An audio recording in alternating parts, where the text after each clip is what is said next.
Father Christopher, thank you for joining us. It's a pleasure to have you on the Progeny podcast. Considering you are a priest, what made you get into studying and lecturing about Islam? It started really with Fatima, Lady Fatima, because I was researching Hussein, and of course you have to then read about his mother. Yeah. And I was quite shocked that there's so much devotion to Fatima and so little written about her. She was a real person and played a fundamental role in the very start of the preaching of the Prophet.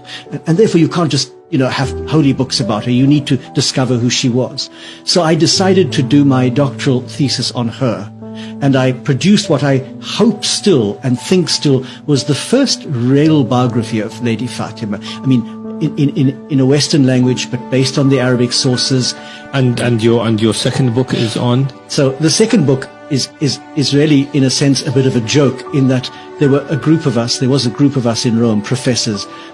All of us have doctorates in Arabic Islamic studies. So we were sitting around a table at lunch, basically complaining that the Muslim scholars are not writing about the woman of Karbala, for example, substantial work. And we each decided that we would take a female figure and produce a proper biography. So, of course, I took Zainab. I said, oh, well, I know her mother. I'm going to now do her. None of the others were serious. So none of the others actually did anything. The book is called Half of My Heart because there was a lament that Zainab sung, I think, on the day of Karbala myself. Some of the historians put it later, but I think it was on that very day when she saw the body of her brother and his companions unburied.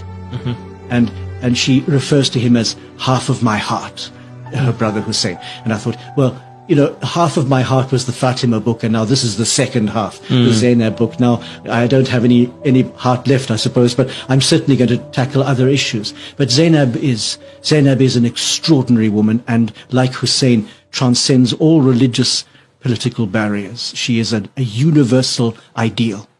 She intervenes a number of times, I think 3, on the battlefield.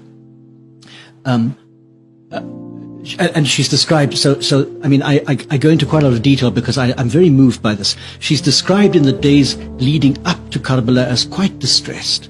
She hears the enemy army coming and she breaks down. She hears Al-Hussein making this lament about tomorrow so many will be dead, and she breaks down, saying that he's had a vision of his own grandfather saying, you are coming to us, and she breaks down. So she's quite frail and fragile on the eve of the battle.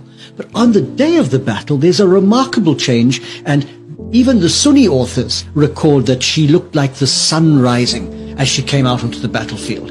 And 3 times she walks out of the women's tents right into the middle of the fighting, one to intervene when her nephew is killed. So Ali, the oldest of Hussein's sons, is killed. A second time she comes out to chase after this little boy at Hussein's command, and she can't catch him. He's too fast for her because he wants to fight with his uncle.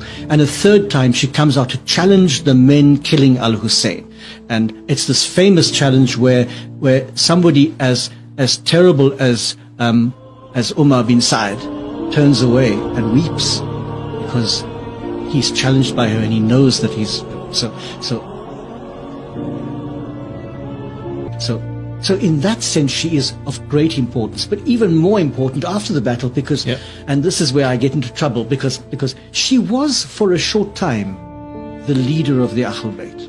There's no doubt about that. Young Ali bin al-Hussein was much too sick to function immediately after the battle, and his life, in fact, is saved twice. She saves his life later on in the court of where they're before Ziyad, but that's later on.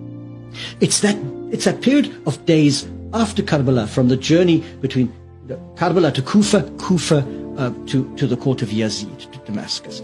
That period, however long it was, and it's difficult to know how long it was, when they were being interrogated and ill-treated, she was the pole around which everything revolved.